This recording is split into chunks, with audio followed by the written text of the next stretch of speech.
This podcast contains potentially adult language, adult themes, definitely drinking, and possibly sexual context. Listener discretion is advised.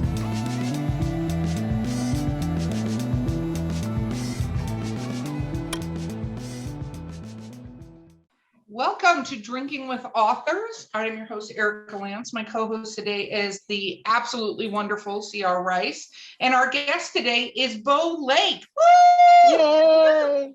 Yeah, they had a track for me. I hope they had a track, actually. I should go back and listen. Wouldn't that be Like awkward? some classic. Like we tell everybody.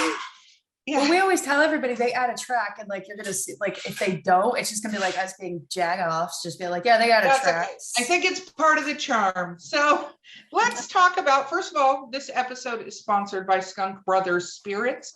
You go on their website, skunkbrotherspirits.com, DWA10, coupon code. So today I decided to kind of do a cran and vodka. I was like, I'm old school, very basic in my Drinking with Authors cup.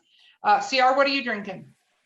This is the pestilence we've been doing, so it's the green tea and vodka. And I didn't get fancy and do any pieces in it this time. It's just the green tea and vodka.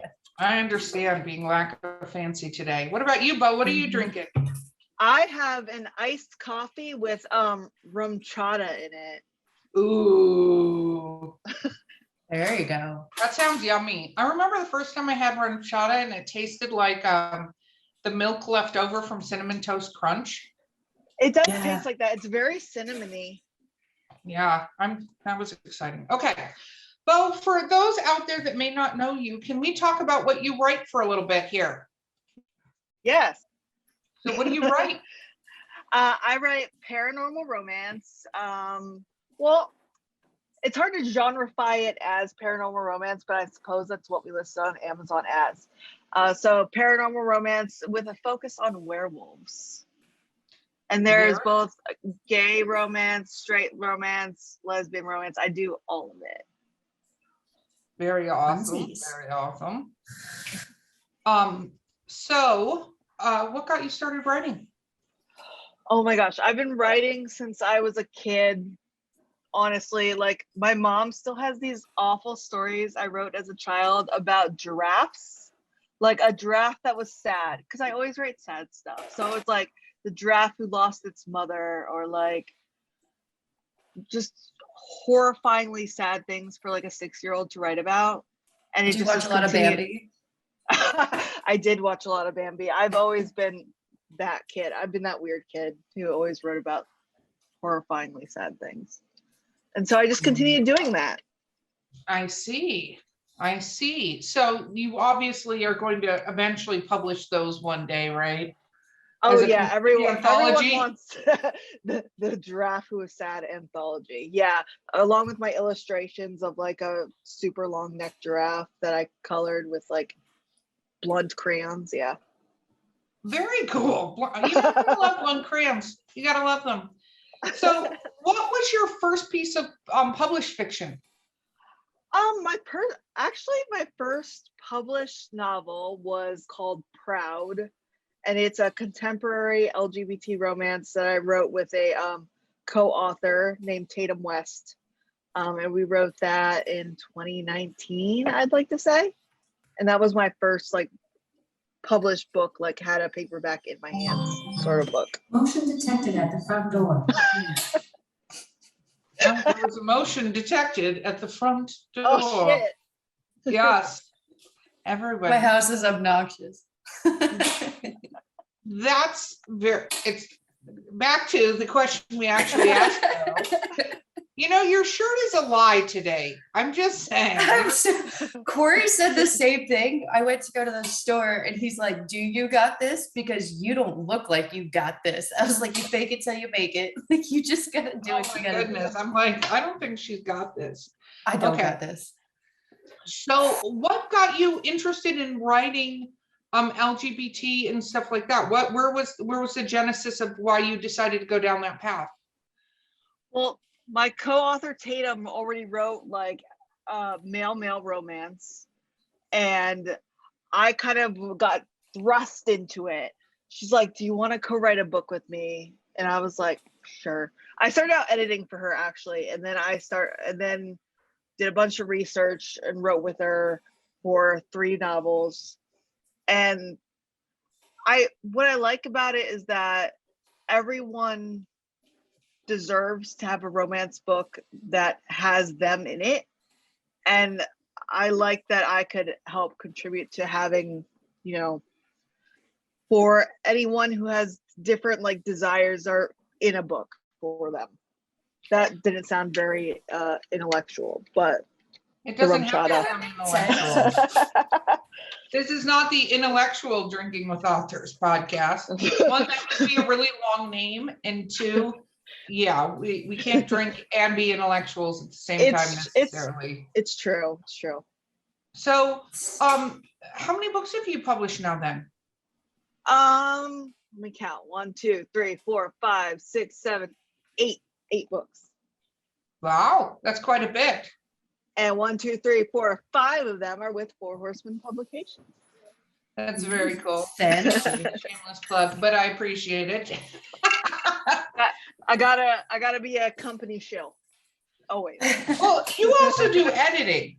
I do. I edit for Horsemen Publications. Yes. Well, I mean, it's For me. Yeah. Look, we've decided to do a shameless plug show all around. Just kidding. So, now what made you choose werewolves? I was actually thinking about that this morning because I was like, I know this is going to get a question I'm going to be asked. So I was thinking about it. I was like, what is the genesis of the werewolves? And I think it was a book called Blood and Chocolate that came out in the 90s. The That was author, such a terrible movie. oh, it was a bad movie. The movies sucked, but the book is incredible, and it is nothing like the movie. The author was Annette Curtis Klaus, and it was one of those books that I read during a really formative time, like middle school, where you're kind of trying to find yourself and what you're into. And I found out that that book was what I was into. So I really liked it was just like so passionate, and it was so different than like vampires, which can get really like sterile and like cold, and werewolves are more like fiery and like heated. And I thought that was a little more interesting. Plus you can do like body horror elements with it. And at my very core, I am a horror writer. So that's why I chose that. But do you And you're write horror? You're horror? a horror. Yeah, I was going to say, as a horror writer, let's discuss this. So I do write horror. I've never published any horror because I just kind of got like thrust into like paranormal romance and just kind of like was like, oh well, I'm on this lane now, let me just walk down it. But like at my very like center spiritually, I worship at the altar of Stephen King, and that is who I am. That is the person I am. So maybe someday Beau will write a horror novel. I think Beau should absolutely write a horror novel, and not like someday in the huge distant future. I think it should be sooner rather than later. Anyway, I'm putting that down as a side note, having nothing to do with this podcast, but having to do with other Four Horsemen things. So Write it down. We'll add it to the list.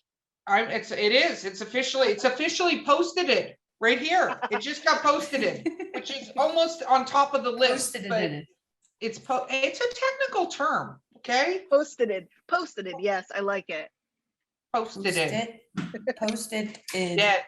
Posted it. Say Oh, that words. fast. We're not all great at grammar or anything. It's fine. You know, not all of us excel at that. But we don't have to if we're creatives. Just kidding. You absolutely have to. If you're listening to this podcast and think you could be terrible at grammar, either that or you're going to spend a lot of money on an editor. Those are your 2 options. And you're going to make your editor like cry a lot. I will tell you that straight up. Your editor will cry every day if you're bad at grammar. Well, you remember being a kid and like your teacher being like, you're never going to have something that's going to be able to correct your spelling. You have to know how to spell every word. And I'm just like, really? Like, I like the word restaurant. I cannot spell restaurant to save my fucking life. Am I allowed to curse on this podcast? You're fucking allowed to curse. It's No. Okay, a cool. podcast. It's a drinking podcast, but we speak very eloquently. If that was the case, CR I would don't not know be my what- co-host. I wouldn't be on here. I wouldn't. Oh my gosh. So like, and we didn't know we were going to have spell check, and that was going to be a big thing when we grew up, because we grew up in the time where like computers were in their infancy. I thought I'd have to know how to spell restaurant, and I still don't know how. And my spell check doesn't know either, because I've fucked it up so many times that it now gives me the incorrect spelling. I've done that. For all of those paying attention, maybe do not save words to your dictionary all the time like that. Like, don't get excited. No. Save the dictionary, because then it's like, hey, the way you spelled February, not February. That was one for me for a really long time. That, Yes. you know, I was like, why is this? It just looks wrong. There's a few words like versus always looks wrong to me as well. Yeah. You know, I'm like, I have several words that I will be looking at. I'm like, why doesn't this say to correct it? And I'm like, is that really how's that spelled? You ever write for so long that you normal words end up looking wrong? Like Yes. I wrote bookstore yesterday. I'm like, that's not how that's spelled. That doesn't look right. What? No, I'm missing a letter here somewhere. And like, I was working for so long that I was like, all right, if simple words are starting to look wrong, then you have to walk away. Time for a break. Yes. Yeah, That's how I am like editing. I'm like, after a while, I'm like, I don't think I understand how the English language works. And this is my job. I have to know how this works. So that's the point where you're like, I gotta go, like, you know, take a break, maybe like have a snack and then come back. I agree. I also use a lot of pretending to send text messages or notes and just say the word. Find out how the word is spelled. I'm not gonna lie, I do that rather frequently, especially if I'm even spelling it in something and then I'm like, this is not right. Delete, Mike, blah, blah, blah. Go back to typing the message. Like, Yes. I forget what the word of today was. There was a word today that I was like, that's not right. It wasn't. It was completely not right. I had way too many vowels in it. It's fine. But the weird thing was, because I was in suggest mode on something, it didn't correct it for me. And I was like, this is bad. At least I spotted it and I knew how to fix that. Okay, Chelsea, questions. I always override you in the first segment, I've realized, so I'm not going to do that this time. That's because my questions get out of hand. No. Oh no. Yeah. So, okay. So I know you had mentioned, which I'm fairly certain based off of Erica's response, you're going to be writing horror in the future. Were there I ever hope any so. other genres you wanted to do? It's always been horror or like, Because horror and that- romance aren't exactly parallel. I They just can like be. this. I just like to smash them together and be like, you know what? You can be turned on and then you can be turned off, and that's fine. Like, I just like, if I want to put a horror thing in there, I'm gonna do it. And I don't know if that's off-putting for readers, but I just do it anyway. And as Erica says, they can really, like, there can be interconnection between them, because there's something beautiful about things being torn apart, I guess. That was a creepy thing to say. Wow. I think That's not creepy. You're talking to the wrong person. You want to say creepy. I'm like, yes, continue.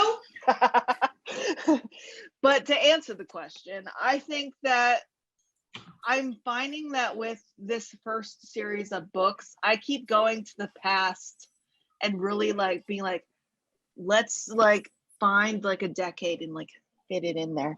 So maybe like something with like a historical bent, because I love doing research, which I guess makes me a pretty good editor. But I like to like really like sink my teeth into things and like find out like why things happened, and then like pull it into a narrative. Like a lot of my Wolves of Wharton books have like World War II elements and like the years directly after World War II. So it was really fun to like learn all about it. So maybe something that involves me learning something historically. There you go. Okay. There you go. I like that. I like it. Oh no, I was leaving We're it up just to doing you. a lull? Okay. No, I was I was leaving like- it up to you. Do you see how I'm So trying to do that? nerve-wracking. It's not working well, so I never have to do it again. This Because is a whole normally I entire ask a strategy. question. Hold on. Normally I ask a question, then you ask a question, and then I ask, and then we hit a lull, and I panicked. Okay, you can't switch things up on me. This is too stressful. Okay, well, never mind. I'll ask the next question then. What did you read a lot? What do you like to read? I mean, you edit, so you read those books, but what do you like? What is your guilty reading pleasure? My guilty pleasure. I wouldn't say I feel guilty about reading anything. Like, I'll read smut on a bus. I don't care. I think looking at my bookshelf right now, probably my favorite like guilty genre would be like Jodi Picoult novels. Like crime, but with like sadness built into it. Because I love to have a good cleansing cry at the end of a book. So I would say that would be my guilty pleasure, but mostly it's horror. Can I talk about the book I'm reading right now? Please, you can talk about whatever the crap sticks you want. It's your podcast. Go for it. Yeah. Well, right now I'm reading Manhunt by Gretchen Felker Martin, and it is a post-apocalyptic novel, and it's great, and I highly recommend. So yeah, I tend to go for like gross horror novels. Like I just read Womb by, I think it's Duncan Ralston, and it is a disgusting like body horror novel. And I wouldn't read it if you were like faint of heart, but I had fun. Here's what you should just talked to that last pass out time. easily from gore. So if I say guilty pleasure because I don't think anyone should feel guilty about reading anything. You know, I read a lot of nonfiction books and fiction books. I actually love a really good biography. I don't care who the hell you are if it's really well done. If you had a cool life. Well, and also if you tell just cool stories about your life, I think almost everybody has had a cool life. It's just how you recognize parts of it and then how you talk about parts of it. Listen, Mrs. My hands got taped up because I'm allergic to lavender and it was in the yard. Like that is a story in it. See, look on Beau's face. That's entertaining. Were you a child when this happened? Yes, of course I was a child. It was like, last week. She's lying. I'm like, who's taping up your hands? What things are going on in your house? I will say those no-see-me's, I don't know, Erica, you know the no-see-me's. They're no-see-ums. The little no-see-ums, whatever the hell they are, those mosquitoes. Corey threatened to oven mitt my hands because like I looked like a freaking junkie when we first moved down because I had ripped into myself so much. Yeah, screw those things. But no, of course I was a child. I have special moments, but like not but that's what a biography makes, is the special moments that you've had in your life. Anyway, the thing I do read a lot is paranormal erotica or paranormal romance when I just want sort of a guilty pleasure book, because like you read a lot of nonfiction books and you have to think about what you're reading a lot. You know, you're not like, look, I'm just, you know, it's something you don't, I don't know if I'm saying this right. It's a lot of vodka, but like you don't have, like I can read a paranormal romance and not like, I'm not like, okay, remember this was said before, and like, you know, you don't feel like it's like the whole concept of like a beach read. Like it's like fun. You don't feel like you're tethered to the book. You can put it down and pick it up. And I like that about paranormal romance too, is that it's it can be high stakes, but it's not based in our reality, which can be really cold and hard to deal with. It's more like fun. Yes, no, I agree 100%. I agree. Okay, CR, you have the next question before the break. I'm giving cues. I'm cueing now. I should get some cards.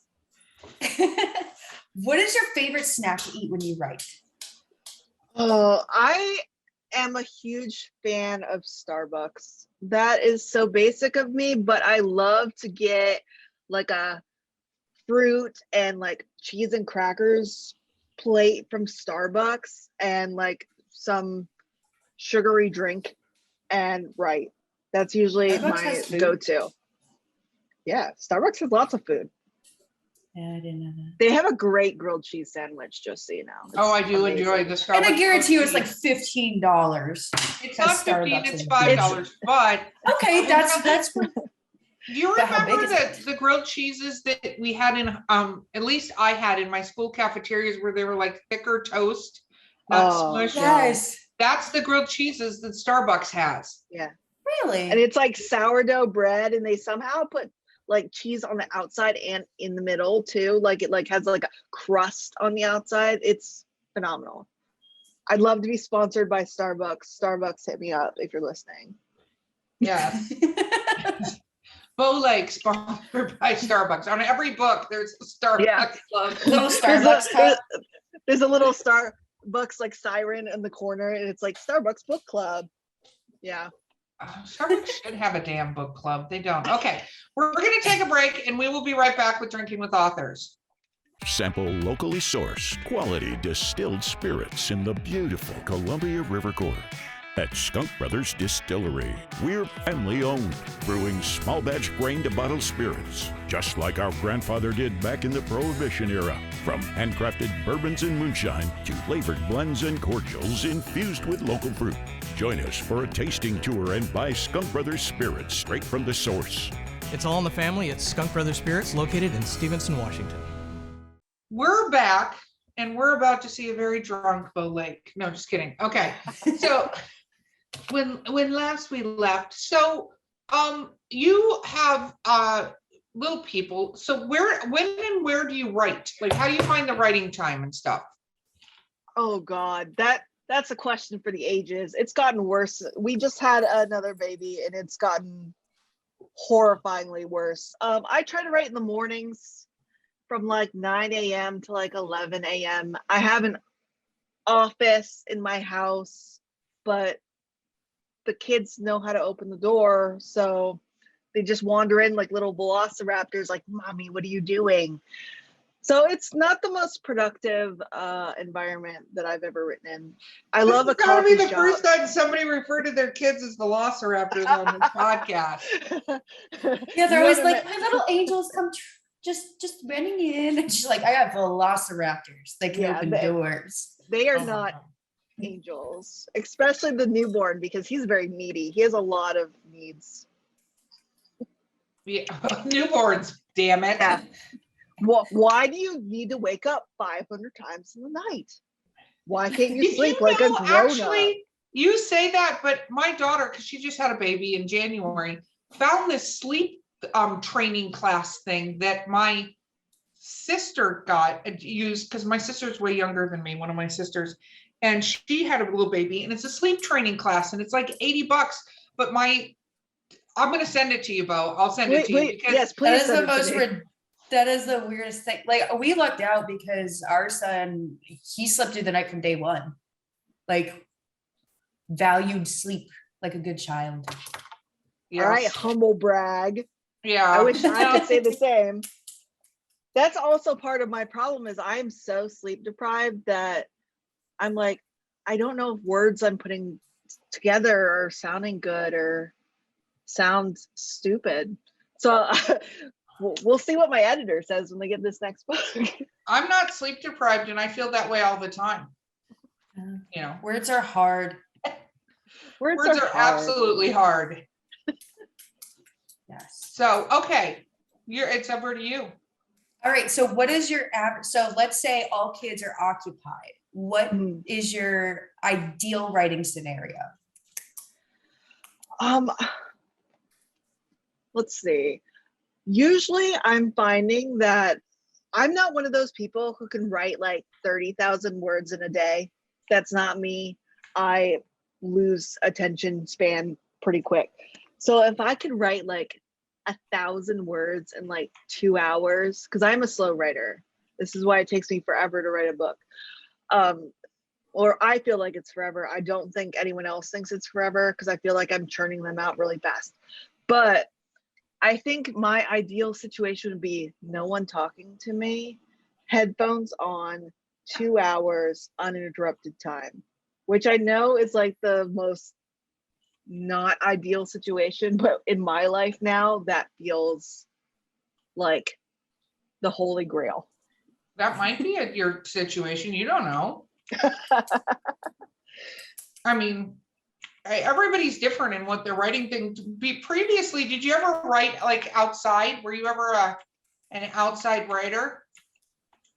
A little bit. I'm finding that I'm one of those writers who, if I start getting like typing on my computer and I get bored, if I switch to my phone and start typing in a Google Doc on my phone, it kind of like rejuvenates me. So I can write anywhere really, because I'll just switch to my phone. And I've written a bunch of one of the books in a car, like just typing in the passenger seat on my phone. Yeah. I can't do that. Can you do that, Chels? Oh yeah. That's why half the time, like, you know, we just got back from the mountains and like Corey we'd be having a conversation. I'm like, yeah. Oh, really? Oh, that's awesome. And then like, if I do the same thing, if I get bored from like writing on my phone or something, I just have a notebook. I have like hundreds of notebooks around because like, I switch mediums and it like changes the whole process. And it's almost like brings a different type of inspiration and leads your stories in a different way. I was just reading an article and I think it was Aaron Sorkin was like, I take 8 showers a day because when I get writer's block, I take a shower and it resets my brain. And I was like, I guess I do that with like just switching to different mediums. If I took a shower 8 times a day, I'd get nothing done. But that's something I can do. Like I'll switch to my iPad or switch to paper or switch to my phone or my computer. And I wish I could figure out how to like type on my phone and also hold a baby at the same time, but he likes to hit my phone. Swipe. Well, I would If also your say phone has swipe. Yeah. there's a program for the phones that Charles Gannon introduced us to called Otter. OTT. Oh, I've heard of that. Valerie AR about that. works brilliantly. What is it? It's like the one an where you app, and record your here, I'll pull voice. it up. We're on a podcast. I'll pull it up. They should fucking be sponsoring me. Okay, here it is. So what it is it's actually just a dictation software. I have the free one right now, but you can get Otter Pro and you get 6,000 recording minutes per month. But the way I've seen people use this now is they and I actually am doing a whole experiment this weekend with some book stuff that I need to do because I have to drive for 10 hours. And I was like, I will record. I have 600 minutes left. I'm going to record. But you can just talk into it. But what I've seen people do is even if it's just sort of ideas of talking through like a chapter on Bob's Burgers. And this is what I want to have happen in the chapter. Even having conversations, like it may be a little disjointed what you do, but it will send it in an email or a document. You can link it to your Google Drive. Really? Yes. So you could technically do chores around the house and be dictating your story. And it just sends you an email of like everything that you said, or does it send you the recording? No, you can do both, and you can upload audio files into it and it'll transcribe them for you. Yeah, you can set it up to link, for instance, to you create folders on it and you can have it linked directly to Google Drive, for instance. That's super My cool. only thing is I'm one of those people who, when they're like I've tried to dictate like with like Dragon Dictation before, and I'll suddenly just be like, oh fuck, like because I'll like lose my train of thought and it will just say oh fuck on there, and I'm like, well, now I have to go back and fix it because my editor's heart cannot deal with this.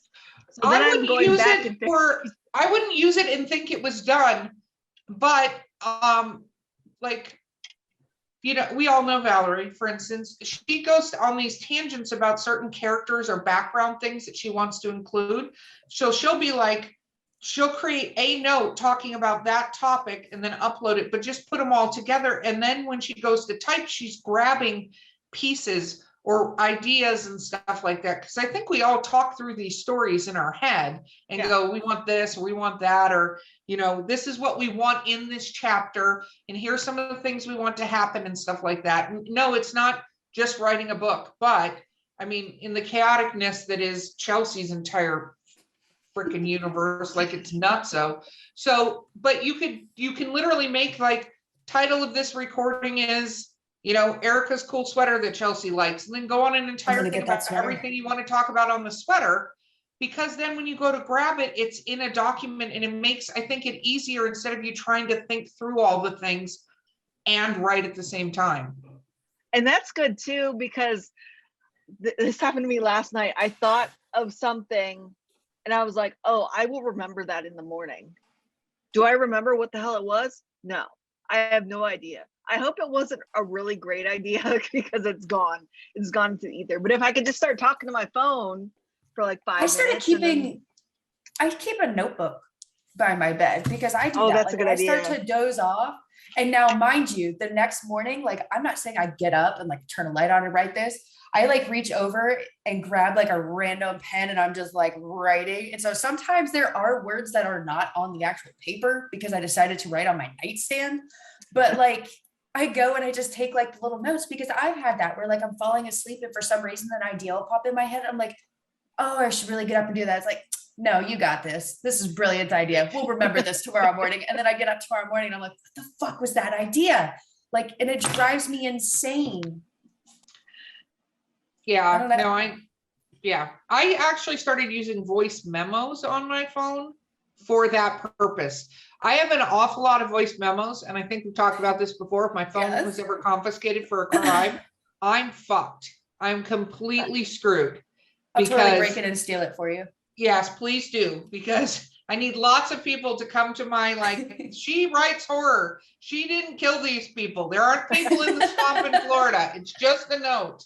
Like, she's only looking up how to, like, what guts look like. She's not really looking at anyone's guts. Calm down. Unfortunately, I look up things like how long it takes to decompose in these exact circumstances. Yeah. And like, I do get myself in a little bit of trouble from that, but hopefully, actually, no, I have to have my book done by Dragon Con because I'm not showing up at Dragon Con without the first Florida hunting grounds. So that's part of what I'm doing on the app, is to dictate some of the stuff for the book. So what is the worst thing you've ever looked up that you're like, yep, I'm done. They're coming to get me tonight? I feel like I have a lot of those. I wish I could like remember, but it's always, because even in like these paranormal romance books, I'll be like, so if you were dead and you were in a swamp, what would your body look like after like 2 months? And I'll like be Googling that. And I'm like, oh, my FBI agent is probably really upset with me. Who's watching my computer. Yeah, no, I look up evidence things. Like, how long can something be exposed to the elements? What does bleach actually do? It's really bad. Nobody can die in my house because it looks like that. Or, I look, there was a wonderful person on this show that did crime scene stuff, and she was talking about the fact that, like, if you find a gun in the water, don't pull it out of the water, like put it in a container in the water, because if it has a fingerprint on it, as long as you don't oxidize it, like expose it to the air, it'll stay. So I'm writing that down for later. I need to know about that. That's important. Yeah. Yeah, that's great. This podcast is going to be launched into evidence at some point, and I'm going to be like, son of a bitch. Damn it. I'll be like, wait, but did we tell you we were drinking? Changes everything. I mean, it's fine. It's fine. That's not how that works. I've watched a lot of Snaps. That's not how that works. Yeah. Oh my gosh. So I looked up for Sins of the Father, I looked up the effects of an EMP blast. And Corey came running in because he has, all kinds of stuff that he keeps track of everything. And he comes running over. He's like, what the fuck are you doing? I was like, what? He's like, what are you doing? I was like, I'm just looking up the effects of, he's like, get the fuck off the website. I was like, you're like, oh, because there was this whole thing on the way. Yeah, there was like this whole thing. And so then like, you go down this little rabbit hole thing, and I'm like, because it was important, like it was a big part of everything. So like I'm going through and I'm like, okay, so then this is how they look the closest, and like how bodies look on the way out, so that you figure out. And he was just like, get the fuck off the internet. Like, if you need something like that, you let me know. I was like, okay, my bad. It's not. Oh my God, that's a ridiculous. No, I don't have that kind of protection here. I just do it myself. And then I watch a lot of true crime shows, and every now and then my boyfriend looks over at me and is like, I'm always like, it's 1 degree. You can't kill 1 degree of separation. It doesn't work like that. You get caught then. You can't. Yeah, can't you do get that. caught if you do 1 degree of separation. Plus, your cell phone's here, right? That's the number one thing people screw up is they take their cell phones with them, or Oh the my God, cars did you with guys the navigation. Yes, the Camry commercial where it's like establish an alibi, and it's a girl just got done clearly burying a body in the woods, and she calls and is just like, "Hey guys, where are you? I'm at the party," and like the car drives off out of the mountains, and it's like Toyota Camry, establish an alibi, and I'm like, "Are you fucking kidding me right now? Like, seriously, this is what we have reduced ourselves to?" Not to mention that car is clearly being tracked. Yeah, well, she brought her cell phone. Don't bring your cell phone. And don't bring your smart car Navigation, with you yes. that has like a tablet in it. Like, don't bring your Tesla. That's fucking dumb. Yeah, people I'm are gonna call the police stupid. on you. And then I say stuff like that, and then that freaks him out even more when I say things like, people are really dumb. You just have to do this. And he's like, and I'm like, it's okay. I probably won't kill you. My husband knows that he's on a really fine thread in that one day I might. He's like, till death do us part when you kill me, because he's like, I know you know so many like wild things from the internet and podcasts. I'm like, yeah, you better watch yourself. Yeah. I always tell Corey, if I snap one day, I'm not gonna get in trouble. Like everybody that knows him, they're like, no, I get it. Like, no, it's fine. Oh, our poor loved that's ones. weird. Thankfully, they don't listen to this podcast, so they won't know. Hopefully they're not in earshot and can't hear what I'm saying right now. He's like, oh, and all of a sudden Corey enters in. Corey from the comes back. walking he behind, just like, walks yep. past, like, oh. Oh, that's Yeah. funny. Okay. Well, so what are you working on now? What are your projects now that you're doing? Well, right now I'm writing the 6th book in the Wolves of Wharton series. I am almost done, I think. It's due at the end of the month, so we will see. And then I'm writing I don't know. Apparently I'm going to write a horror book, but if I don't do that, then I'm doing another paranormal romance werewolf series based on The Great Gatsby, but a like retelling of The Great Gatsby. I think that sounds brilliant. That can come before you do the horror books. You've been given Yes. an extension, take it and run. I always love when someone's like, you can have an extension. I'm like, yes. I didn't say for the end of the month. I said extension on. Of the horror horror book, books. yes. You have to pay attention to what I'm saying, because that's how that works. Wordplay, But yeah, it's like the damn phone contracts. But yeah, I'm excited to really dive back into The Great Gatsby because I haven't read it since high school. I remember loving it a lot, which is strange because it's not really like my genre. And it'll be interesting to make it like werewolfy, because werewolves are always very body horror, and like The Great Gatsby, everyone knows how it ends. If you've read it, someone dies. And I don't know if I'm going to do that. We'll see. It's going to be fun to play with it and change the story. You know how you could really play with it is, does somebody change at the end? Instead of killing them, I like it. Gatsby never changes. That's Not him. I've never read it or seen the movie, so Really? I have no idea. No. the movie is great, but I also really like Leonardo DiCaprio. So I liked it a lot. It's kind of like you. It's not my genre, so like I never did it. And then it got super popular, and I try not to read or watch movies when they're super popular because I feel like it colors everybody's ideas of it. So then I wait for the hype to die down, and then I'm like, okay, there's like I can be impartial, I can do whatever, and then I just forgot about it because it's just again not my genre. Yeah. No, I'll that just add makes it to my sense. list. Okay, it's your turn, Chels. You see, you're not All jumping right. in, you're creating dead air. This is a problem. I'm writing The Great Gatsby down so I can add it to my reading list. The podcast editor is screaming right now. We don't He's like, have what a the fuck? podcast editor. No, that's one of the things is everybody's like, you can edit that out, right? And Erica's like, no. That's Like, not what we no. do. Sometimes I go, yeah, sure, totally. We're right on top of editing that out. Yeah, very true.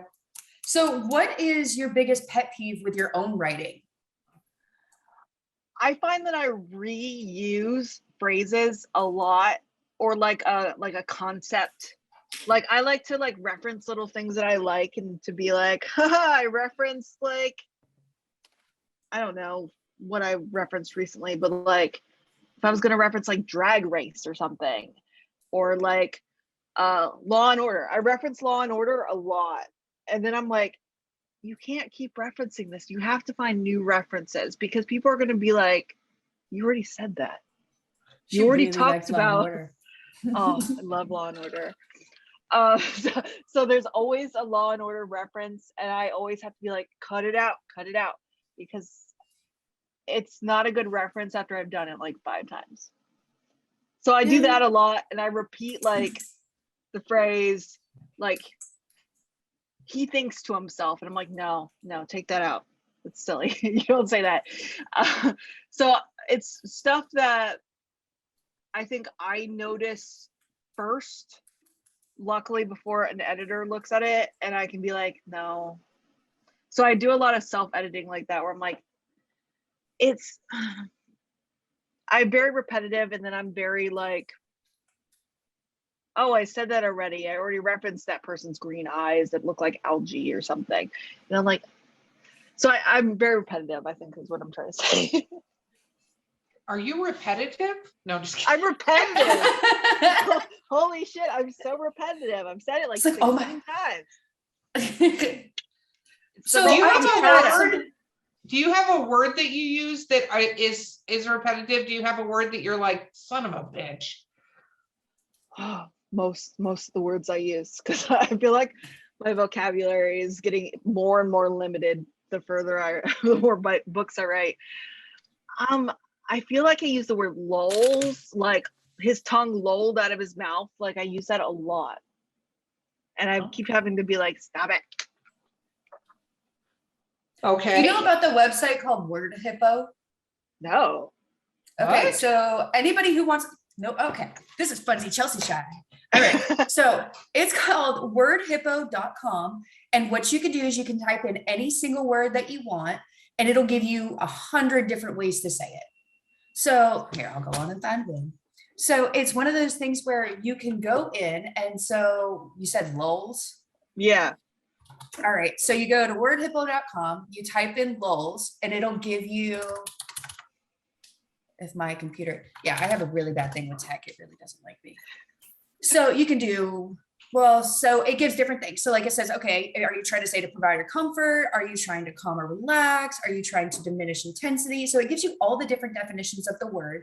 And then it gives you different ways to say that word according to those definitions. If nobody else uses it, you really, really should, because I have that with, I used to say, I don't know, sigh or whatever.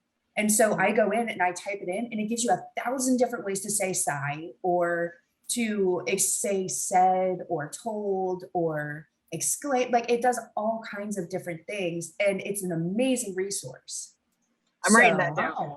Boom. That's my document here. Word Hippo. Yes, wordhippo.com. It's probably the coolest website I found to help out with those things. And you can Now I even have to write write this phrase down on another Post-it. Ooh, I got my own post-it. It's gonna be posted in. It's posted it in. I'm even And you drawing also- a little hippo on it. Oh, that's amazing. I want to see the hippo. It actually does have a hippo on the website, just to like add even more fun to it. It's like It's a a little pig, dancing but it's a hippo to me. Okay, it looks like a pig. I shouldn't be drunk drawing, but I'll know what it is. I can't believe you guys don't know that one. That was like the first thing I found. Yeah, look at me. I'm like an adult. Erica, this counts as an adult point. No, it doesn't. No. When did we do that? When did that become a thing? Corey started Apparently doing right now. No. It's because everybody says I'm super naive, so I get points for being like adult things. He's like, oh, What do you get if you have a certain amount of points though? Do you get like a treat? Sure. Something like that. Things that we Wow. can't go into in a podcast. I mean, you could if you felt so inclined. It seems like that sort of podcast, so you could. I feel like this podcast is getting really dark in various ways. This was a great choice. Like, we were like, let's see how dark we can make this. You know, I love this. This is great. Uh-huh. Yes. Drinking after dark. Drinking after dark during the daytime, but really, you know. Yeah, After dark. it is 2 o'clock in the like 3 o'clock in the afternoon right now. Yes. Oh my God. Okay, so we'll get back on track. Do you write from chapter 1 to chapter 20? Yes, I have to write in order, and if chapter 1 is not up to snuff, then I cannot move on to chapter 2, which is why I'm the slowest writer ever. I cannot be like, oh, I'm just gonna move on and fix that later. Like, this is for future Beau to figure out. No, I can't do that to myself. So I have to write like a complete, perfect chapter 1 before I move on to chapter 2. That makes sense. I mean, it does make sense. It's not very productive or quick. Yeah, you should see my process. You want to No. talk about somebody like with seizures? Ty does it too, though. We found out Ty does it. Me and Ty bonded over our chaotic writing process. Yeah.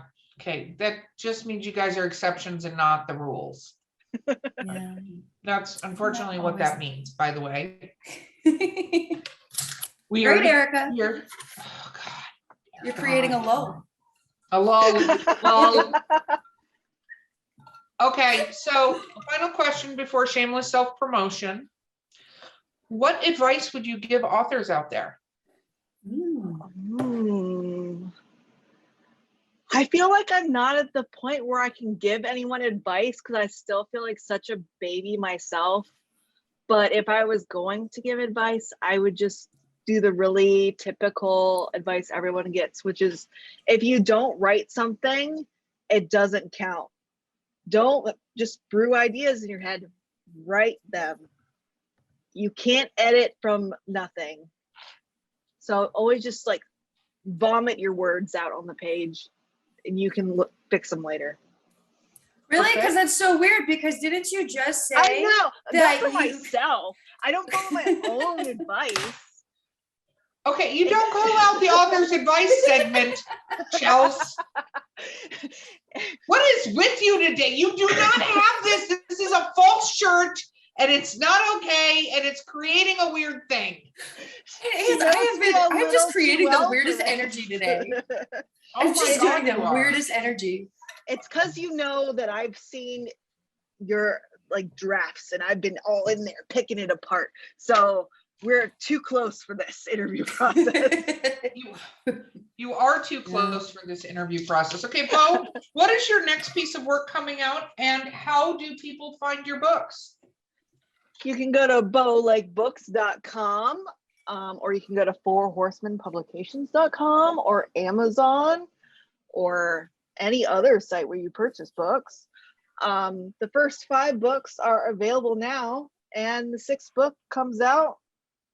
I don't fucking know. It comes out soon. I should have looked that up before we started. Erica, why don't you have it?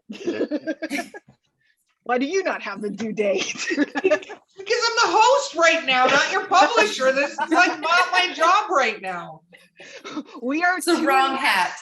We are too invested for you to not know the answer to this question for me. That's Well, true. it's probably coming out early this summer. It's due at the and end of this month. It's due the end of this month, yeah. Okay, it'll probably come out in It'd June, be July. July. Then, if I was to guess. Yeah. That's how that generally works. So, Also, Yes. if people want to meet me, I will be at AwesomeCon in DC on June 3rd through 5th. Come find me and hang out. that is so cool. So cool. So cool. Okay. So, this has been Drinking with Authors, the podcast. I have been your host, Erica Lance. My completely, ridiculously out of control co-host today has been C.R. Rice. And our sponsor has been Skunk Brothers Spirits. DWA10 is the coupon code. Please buy stuff from them. And our amazing guest has been Beau Lake. And hopefully this will not be entered into evidence, but if it is FBI, we will see you next time. Love it.